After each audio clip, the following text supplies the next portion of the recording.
Bienvenidos a un nuevo podcast de Perspectiva Radio, acá junto a mi compañera y colega Valerie Contreras. Ya teníamos bastante ratito de no traerles a ustedes un podcast con un tema de interés y pues justamente hoy vamos a conversar de una noticia que ha venido preocupando porque el 2025 se perfila como uno de los años más violentos contra los animales acá en Costa Rica, una situación que comienza a encender las alarmas, o que más bien creo yo ya venía encendiendo las alarmas a través de un incremento en la violencia en todos los niveles de nuestra sociedad, y esto incluyendo los animales. Estadísticas del OIJ muestran este aumento de casos, de denuncias, también en perfiles como envenenamiento de animales, abandono de los mismos, maltrato animal. Y pues por supuesto, acá en perspectiva criminológica tenemos una experta en la materia y esa es nuestra compañera Valerie, que ya todos la conocen y que hemos estado generando muchísimos contenidos sobre este tema de bienestar animal, y hoy tengo el honor también de contar una vez más con vos, Valerie, bienvenida. Muchas gracias, André. Valerie, bueno, entonces, en contexto, como lo vengo mencionando, este es el año más violento de acuerdo a los datos que están brindando las autoridades en Costa Rica contra los animales. ¿Qué me puedes explicar un poco de este fenómeno que estamos viviendo actualmente en el país? Ok, André, primero que nada, como para que entremos en contexto de todo, a mí me gustaría como explicar un poco porque todavía hay algunas personas que no saben cómo se relaciona la criminología con lo que son cuestiones de bienestar animal o Ujú. específicamente conductas criminales que vienen en torno a esa temática, ¿verdad? Entonces, básicamente tenemos que tener claro, ¿verdad? Que desde el punto de vista de la criminología tenemos que entender que los delitos no van a suceder como un vacío, como decir, nació el delito y ya, punto, se acabó. No, sino que tenemos que entender que son producto de nosotros como sociedad. ¿Por qué? Porque llegamos a legitimizar ciertas conductas que inclusive llegan a invisibilizar a algunas víctimas y que de Ujú. alguna manera, pues esto se llega a construir en ciertos escenarios donde la violencia es aceptada o tolerada. ¿A qué voy con esto? Con lo que es la parte de la normalización de la violencia. Y cuando digo normalización de violencia, hablo en temas generales de violencia, ¿verdad? Entonces, si nos basamos en este pequeño análisis, este pequeño contexto que acabo de realizar, ¿verdad? Eh, Hoy en día, lastimosamente, cuando hablamos de una alza de la violencia en temas de maltrato animal, crueldad, muerte, violación animal o inclusive abandono, ¿verdad? Hay muchas personas que dicen, ¿y eso qué? Son animales. Te da igual, mataron a un gato, hay 1000 gatos más en la calle. Ujú. Agarraron y descuartizaron un perro, ¿qué importa? Hay un montón de perros abandonados en la calle. Ujú. Pero, qué es lo que, a qué vamos con esto? Cuando en Costa Rica alguien abandona un perro en específico o un gato en la calle, se justifica ¿cómo? Como lo que acabo de decir. Los perros siempre han vivido en la calle, hay uno más, ¿qué importa?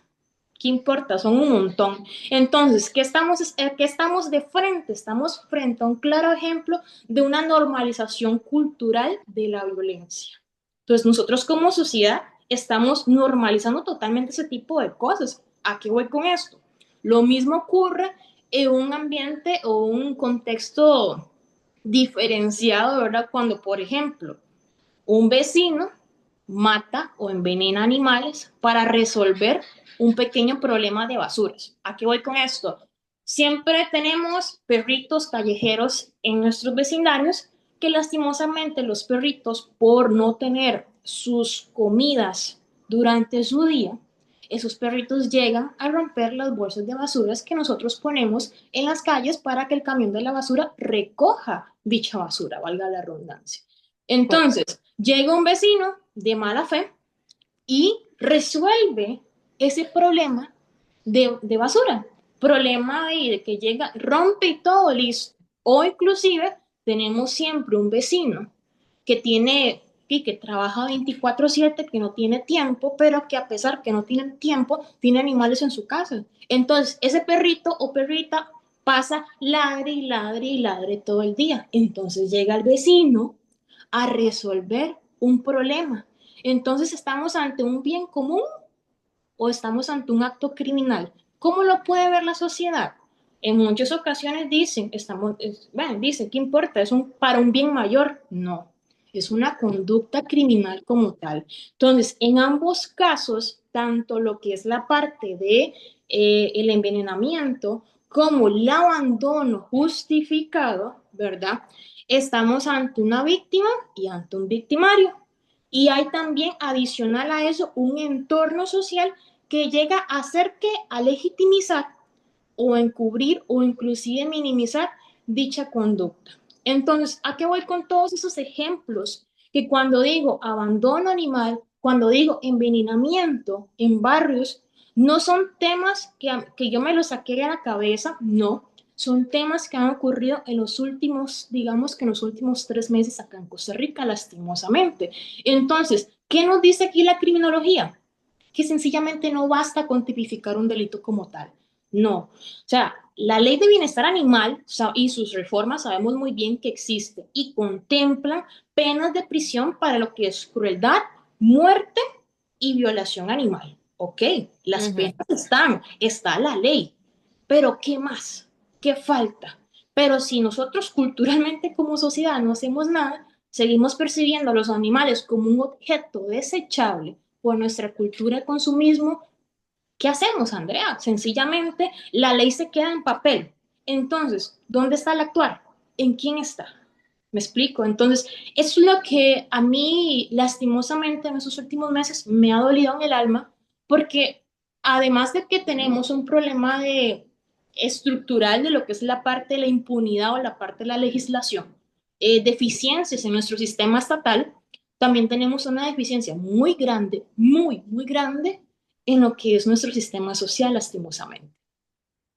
Totalmente de acuerdo, Valerie, pero vos mencionas ahorita que en los últimos meses, pero no sé si tal vez podemos aterrizar un poco más esta idea. Efectivamente, se perfila como uno de los años más violentos Ujú, en contra de los animales, pero eso es porque hasta ahora tenemos estadísticas, claro. datos que nos permiten poder analizar este fenómeno. Sin embargo, yo no comparto del todo que esto sea algo reciente.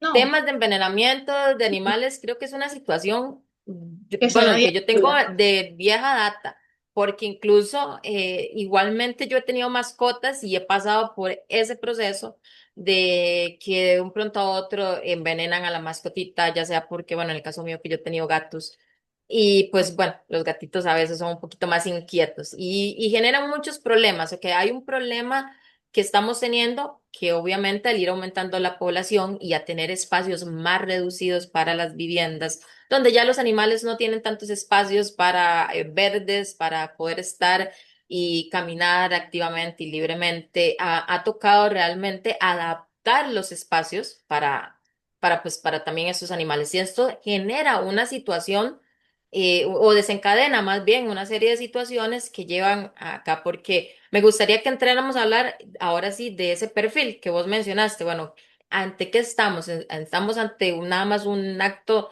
de enojo del vecino o estamos efectivamente ante una conducta criminal? ¿Qué nos dice, verdad? El perfil de estas personas, porque no somos todos, o sea, y yo me incluyo. Sí, efectivamente, yo también he tenido situaciones con animales de vecinos, pero a mí en la vida se me ha ocurrido siquiera hacer una acción de este tipo contra un animal. Pero hay personas que sí llegan a ese límite, traspasan más bien ese límite. Entonces, ¿qué nos dice este comportamiento como tal? Sí, André, son cosas muy fáciles. Como tú dices, lo que nosotros podemos tener disgustos con animales, mascotas de nuestros vecinos, pero difícilmente a una persona cuerda, por decirlo así, en sus cinco cabales, vaya a pensar, voy a agarrar un poco de veneno y tirárselo al perro del vecino, ¿qué importa? Después se compra otro, después adopta otro, no importa, de por sí es un animal, no. El problema es cuando encasillamos esas conductas criminales en decir, ¿qué importa? La víctima es un animal, no es un ser humano. Entonces, podríamos pensar que ante un problema mucho más profundo en sociedad. ¿Por qué? Porque eso más bien yo lo veo como una sintomatología de problemas sociales mucho más grandes. ¿A qué voy con esto? Y creo que siempre he hecho hincapié en que el maltrato animal es solamente como la punta del iceberg de nuestros problemas en sociedad como tal. ¿Por qué? Porque podemos analizar una estructura, podemos analizar así como muy, muy por encima una persona que envenena animales solamente por gusto, por placer o por excitación. Mm. Entonces, podemos abarcar diferentes aspectos como esos, pero también tenemos que ver problemas sociales o estructurales como lo es la desigualdad al acceso de educación. ¿Por qué? Porque, digamos, por ejemplo, eso se da en muchas comunidades rurales, como en la zona de Limón, en la parte más rural, en lo que es la zona de Punta Arenas y en la zona de acá de Guanacaste. ¿A qué voy con esto? Cuando no educamos o no tenemos ese acceso a esa información, a esa educación, a lo que es la tenencia responsable, que nos enseña a cómo promover el bienestar animal, se va a reproducir la idea de que el animal sencillamente no implica ningún tipo de obligación y entonces es como un objeto más. Entonces de decir, hoy tengo un gato, hoy tengo un perro, hoy tengo un hámster, hoy tengo una gallina, hoy tengo una vaca, tengo un caballo, ¿qué importa? ¿Se murió? Ay, qué pecado, le tenía mucho cariño, pero no importa. Ahí me encuentro O me voy y pues ni y lo no, no abandono. puedo llevarme el animal y pues ahí que se quede. Correcto, entonces estamos ante una parte en donde la educación, lastimosamente, el Ministerio de Educación Pública, y lo digo así, no se ha preocupado por incluir en su malla de, no sé, de Curricular. especialidades o cursos como tal, un tema en específico que hable de lo que es la tenencia responsable o inclusive lo que es la empatía y demás cuestiones como tal. Entonces, aquí voy con esto. Hay una limitancia en lo que es la parte del acceso a esta educación. Entonces, estamos promoviendo una tenencia irresponsable, estamos promoviendo lo que son los abandonos y prácticamente eso se va a volver como un día a día y entramos a lo que es la parte de la normalización de la violencia. ¿Por qué? Mm. Porque la gente podrá decir, ¿y qué tiene que ver abandono con la violencia? Claro que es un tipo de abandono. Es un abandono que inclusive la gente no está contemplando en ese aspecto la parte psicológica del animal. ¿A qué voy con esto? Yo vengo y tengo mi perro de 8 años y en esos 8 años yo he pasado viviendo en una misma casa. Por A, por B motivo, por cosas de la vida o inestabilidad económica en su momento, tengo que dejar ese hogar o tengo que dejar ese departamento, tengo que dejar esa casa para irme a uno más pequeño o a otro donde yo pueda contemplar o donde mi salario lo pueda contemplar como tal. ¿A qué voy con esto? Que entonces yo vengo y yo digo, ok, me paso a vivir en un departamento X súper chiquitito, tipo estudio, qué sé yo, apenas para meter el vehículo y demás, pero no me aceptan animales. Entonces digo yo, ah, qué pena, vamos a dejar al perro botado. Ahí estamos ante un abandono psicológico increíble del pobre perro. ¿Por qué? Porque le estamos cambiando de un día para otro totalmente la vida a ese pobre animal. Es como que de un día para otro nosotros en nuestro tiempo de infancia nos hubieran dejado abandonados o botados. Prácticamente sería lo mismo. Tenemos que tomar en cuenta que es un perro, que es una mascota, que en su vida sabe cómo sobrellevar una vida de un perro callejero como tal. Entonces, aquí estamos viendo una normalización de la violencia y además Mm. sumado a esto, la falta de educación. Y esto es realmente lamentable porque si crecemos con esa falta de educación y esa normalización en donde vemos que el vecino llega, nos mata al gato y a mi papá, a mi mamá le da igual, y yo voy creciendo con eso, yo voy diciendo, es que esa vida o ese ser vivo no vale tanto como la mía. No interesa, no importa. Si yo crezco viendo cómo papá le pega a mamá, yo voy diciendo, la vida de la mujer no vale tanto como la mía. Entonces, ¿qué estamos creando? Estamos creando futuros agresores, futuros asesinos en serie, futuros homicidas, futuros manipuladores, futuros muchas otras cuestiones. Eso hablando específicamente en hombres. De igual manera funciona en el caso de la mujer. Entonces, ¿qué estamos creando? Una línea de hombres machistas en este momento en donde están creyendo que tienen el poderío o que tienen más el ámbito o la fuerza o decir que vale más la vida de ellos o el ser ellos como hombres que mi vida como mujer o que mi vida como en comparación con un animal. Eso es una normalización de violencia. O sea, Totalmente. la gente dice que tiene que ver esto con la violencia intrafamiliar, de que aquí el maltrato animal entra como un proceso de instrumentalización. Y esto no me lo pregunten a mí. Si Ujú. tuvieran ustedes el conocimiento de una persona, y voy a sonar muy crudo lo que voy a decir, de una persona que ha sufrido violencia intrafamiliar, vayan, pregunten si en algún momento ese agresor o agresora llegó y en algún momento amenazó con matar a la mascota de esa víctima o decir, o lo utilizó como un instrumento de decir, si no haces esto, te va a pasar esto que le estoy haciendo al perro, esto que le estoy haciendo al gato. Exactamente. Entonces, son muchas cuestiones que al menos en ese sentido la gente no lo relaciona. Entonces, tenemos que ver la falta de acceso a la educación, lo que es la normalización de la violencia. Son dos estructuras o dos cosas muy importantes en nuestra sociedad que estamos creando futuros agresores en potencia. Y ojo con esto, no estoy hablando específicamente de los animales, estoy hablando agresores de sociedad.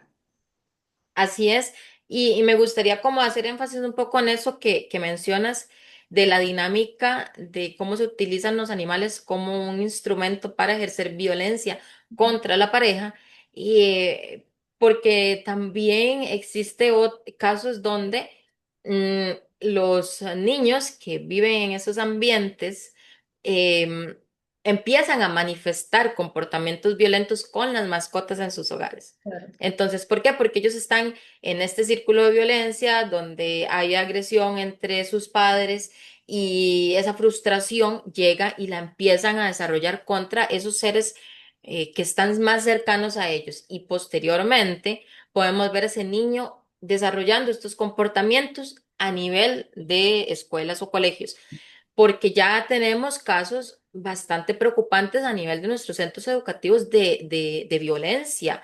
Y ya no estamos hablando solamente de molestar, de que te dijo un sobrenombre o pasé y le jalé el pelo, que eran cosas así como que sucedían. No, ahora estamos hablando de golpes, de agresiones sexuales, por ejemplo, recientemente un caso. Todas estas conductas que podemos ver reflejadas a través de los animales se reproducen posteriormente a nivel, como vos decías, de la sociedad, y estamos viendo potenciales delincuentes.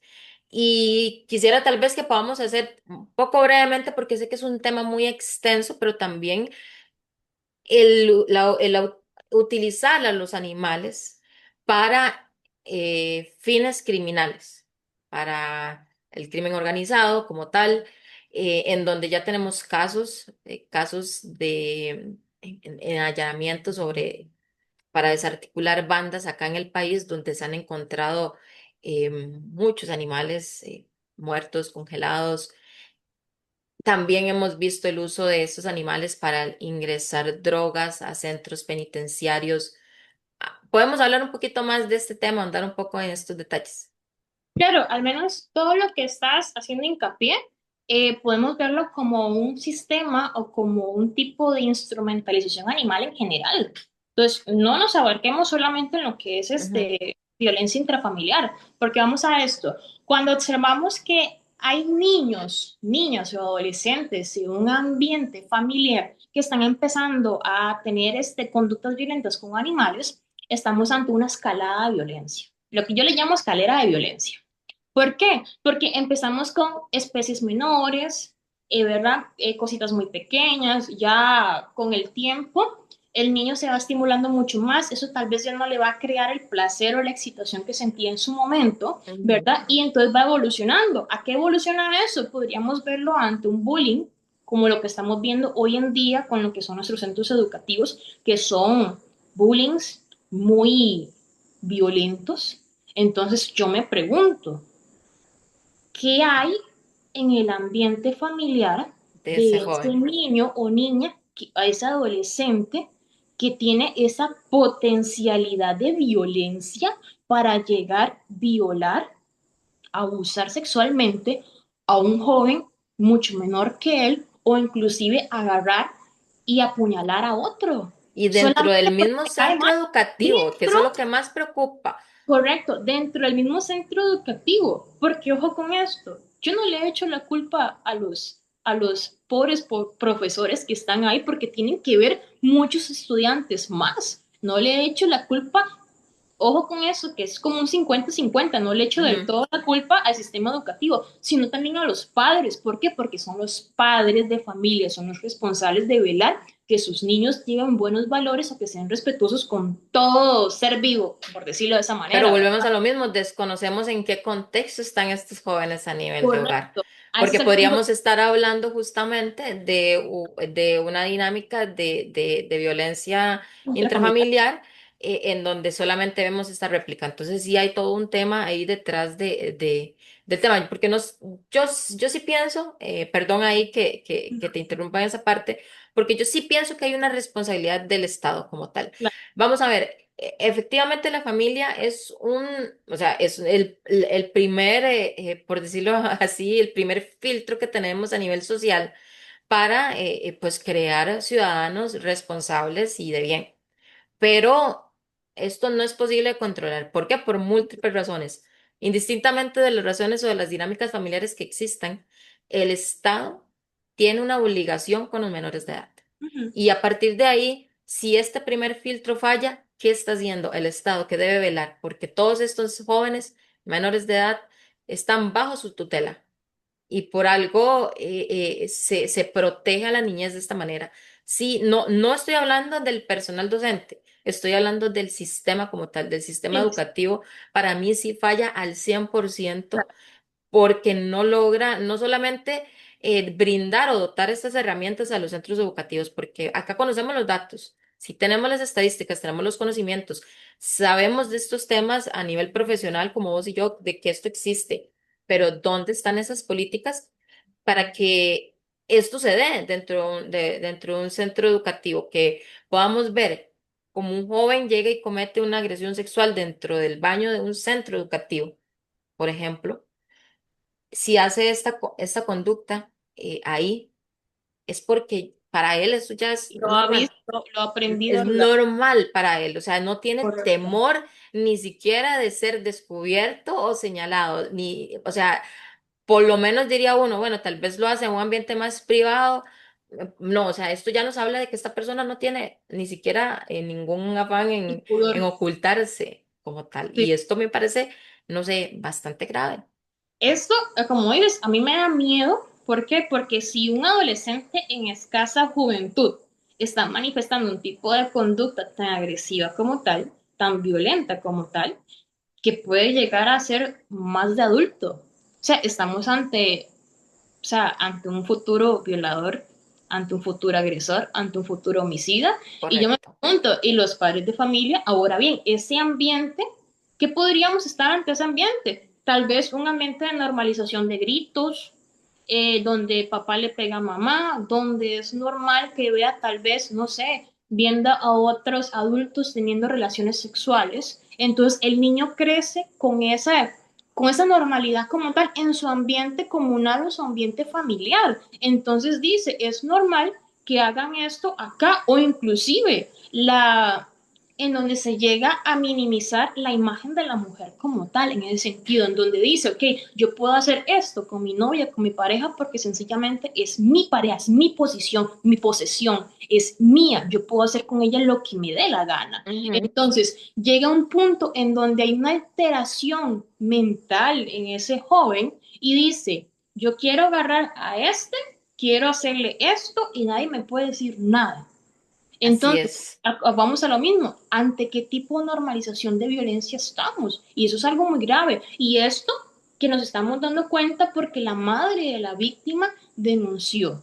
Y Ujú. ante los casos Porque que... a lo mismo que volvemos, porque no hubo un abordaje apropiado para este Correcto, caso por parte del centro educativo. correcto.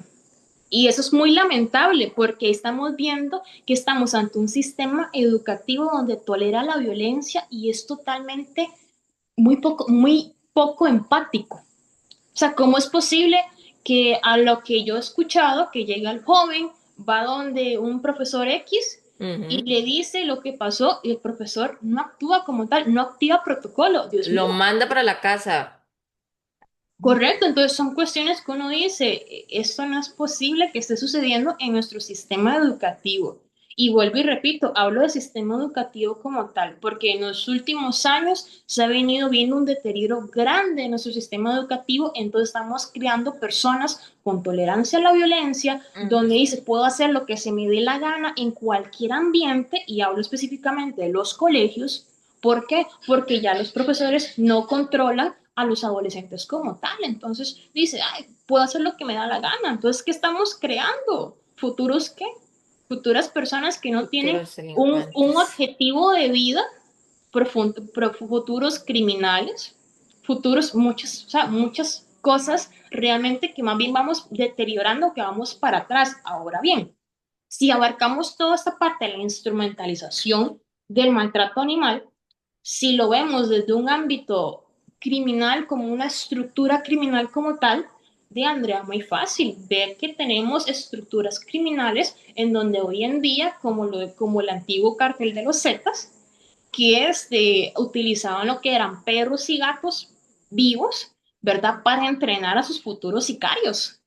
Entonces, Correcto. eran jóvenes que por escasos pesos, por escasos dólares, por cochinada de dinero, la verdad, se dejaban entrenar y así eran como poco a poco los iban desensibilizando. ¿Para qué? Para que en el momento que le tocara matar a una persona, fuera como matar a un perro, matar a un gato, matar, no sé, cualquier cosa que da igual. Eso por ese lado. También los vemos, como decías vos, en los centros penitenciarios. Que eso, Jay, es un poco complejo cuando imaginaste que venir y utilizar una paloma, un gato para pasar o sea, ¿cómo se llama? De sistema en sistema o digamos, de círculo en círculo donde están todos para que vayan a trasegar droga, por Dios. No Ujú. solamente estamos eso ante la parte criminal como tal del tráfico o menudeo de droga, sino que también estamos ante un posible caso de muerte animal, porque o sea, lo que te explicaba anteriormente. Imagínate que el gato venga y que comienza a rasgar donde está el psicotrópico y que el gato por A por B motivo ven que se intoxique con eso. Estamos ante una cuestión de muerte animal. Y eso no Así lo... es. ¿Por qué? Porque se utilizan los animales como un sistema de instrumentalización. ¿Por qué? Porque para el ser humano la vida de ellos no vale como tal. Y eso sin entrar en contexto con lo que es el tráfico de vida silvestre a nivel internacional, porque eso es un tema gigante, André. No, completamente. No, ya como para ir concluyendo, Valerie, pero sí como para ahondar un poco más en esto, es impresionante que incluso el mismo crimen organizado sabe de esto. Cuando pones este ejemplo de cómo estos cárteles utilizaban la desensibilización pues de su, llamémoslo así, de su personal, eh, para, para que pudieran eventualmente cometer otros delitos, habla que incluso ellos mismos saben de esto. Y nuestras autoridades parece que no lo ven así. Y eso creo que es la diferencia entre la descoordinación de nuestra seguridad versus la organización de las bandas criminales. Y esto sí es un problema que lo podemos ver a nivel país, porque pareciera siempre que la delincuencia nos lleva, no uno, muchísimos pasos adelante con respecto a estos temas. No estamos identificando las señales, vemos los casos de maltrato animal exactamente como una conducta más, pero no las estamos viendo como un comportamiento criminal que ya está en nuestra ley catalogado como tal. Y parece que se lo seguimos ignorando. Y esta desconexión que tenemos realmente con las realidades del bienestar animal y esta poca importancia que le estamos dando a las diferentes vidas con las que convivimos. Si empezamos por ahí, podemos entender por qué cada vez más nuestra sociedad aumenta más en violencia. Conforme aumentan los índices de violencia, pues digamos de homicidios en este caso, vienen aumentando los asaltos, los robos y también Correcto. vienen el maltrato animal, que ya no solamente es envenenar a la mascota de mi vecino, sino es a utilizarlos como carnada para práctica de bandas criminales, para ingresar a centros penitenciarios, para manipular a nuestras parejas. Entonces, tal vez ya unos 5 minutos, Valerie, si nos puedes dar una reflexión final sobre este tema. Bueno, primeramente, igual como para finalizar esta parte, ¿verdad? Tenemos que ver más allá de lo que es el ámbito de la sociedad, lo que hablabas, de nuestro sistema gubernamental o la parte de seguridad como tal de nosotros, ¿verdad? Eh, Nos quejamos y sabemos muy bien que nuestros procesos judiciales son bastante lentos. Las denuncias no siempre prosperan y la falta de empatía por parte de lo que son el sistema judicial o las personas, digamos, de las instituciones gubernamentales encargadas de tener este tipo de cuestiones, hacen de que la gente no denuncie, hace que la gente no crea en el sistema judicial como tal. Entonces, ¿esto qué hace? Reforzar el mensaje cultural. ¿Cuál? De que maltratar animales no es para nada grave.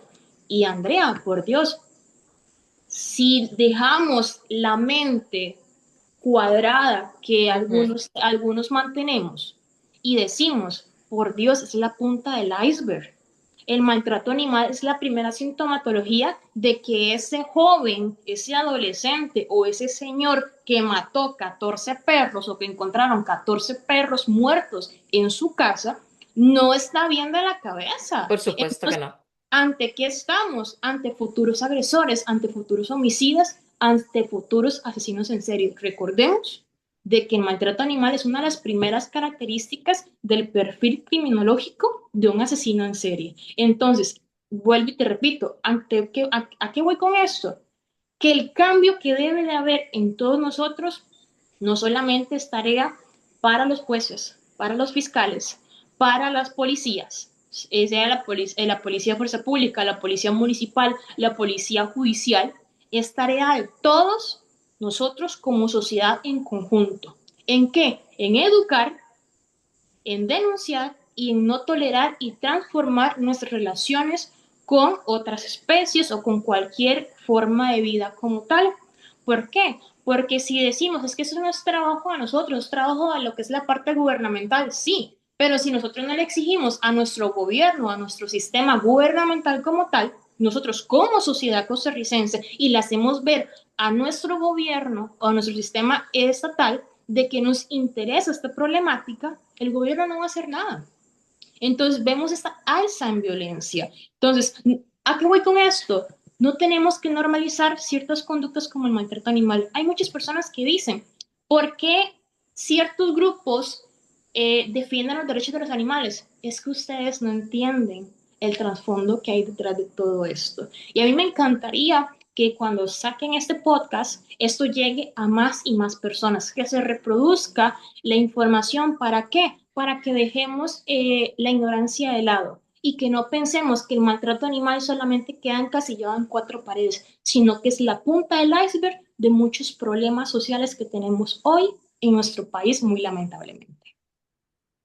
Excelente, Valerie. Muchísimas gracias, de verdad, por darnos siempre tu conocimiento amplio en estos temas. Yo sí quisiera nada más para concluir, eh, que entendamos también el tema del maltrato animal, no solamente la problemática que estamos conversando ahorita Valerie y yo, sino también de que existen soluciones. Y de hecho, Valerie tiene un programa, el programa Dejando Huellas, que es justamente un, un programa que ella ha desarrollado para sensibilizar a menores de edad por medio de la interacción con animales para reducir la violencia en estas poblaciones. Y creo que es muy importante que sepamos que existen ya herramientas metodológicas justamente para aplicar, que necesitamos esa voluntad por parte de nuestras autoridades y de quienes ejecutan las políticas públicas para implementar estos programas y estos conocimientos que profesionales como Valerie han desarrollado a lo largo de los años a través del análisis de todas estas problemáticas, porque tal vez a veces no nos queremos quedar solamente en la teoría, sino que las personas sepan justamente que se trabaja en ello, que hay detrás de esto un análisis serio y documentado, no son solamente ocurrencias. Entonces yo sí los invito a seguir, acaba de aparecer la información de la página de Valerie para que vayan, la busquen, se informen sobre estos temas y por supuesto, Valerie, muchísimas gracias por acompañarnos. Tenemos muchísimos espacios sobre este tema en nuestro programa de perspectiva criminológica. Tenemos cápsulas informativas y también artículos de opinión en nuestro sitio web, también elaborados por Valerie, para que se informen absolutamente del tema. Muchísimas gracias, Valerie. Esto pues sería todo por nuestro podcast en esta oportunidad. Sí teníamos, como mencioné al inicio, un poquito de tiempo sin desarrollarlo, pero pues acá seguimos generando estos contenidos para poder enriquecer estas conversaciones a nivel país y buscar soluciones conjuntas entre los profesionales. Valerie, no sé si gustas dar unas últimas palabras. No, más bien agradecerte por la invitación, André, y por la preocupación e interés en este tema como tal, porque realmente es bastante alarmante lo que está sucediendo en los últimos años y que la gente no habla de esto. Así es. Muchísimas gracias, Valerie. Vamos a estar posteriormente hablando otros temas que tengo por ahí en mente sobre esta situación de bienestar animal. Muchísimas gracias por acompañarnos y no olviden suscribirse acá a nuestro canal de YouTube y a todas nuestras plataformas. Ya viene próximamente el programa informativo de este mes, donde vamos a tener eh, una serie de información para todos los costarricenses. Muchísimas gracias y nos vemos en una próxima.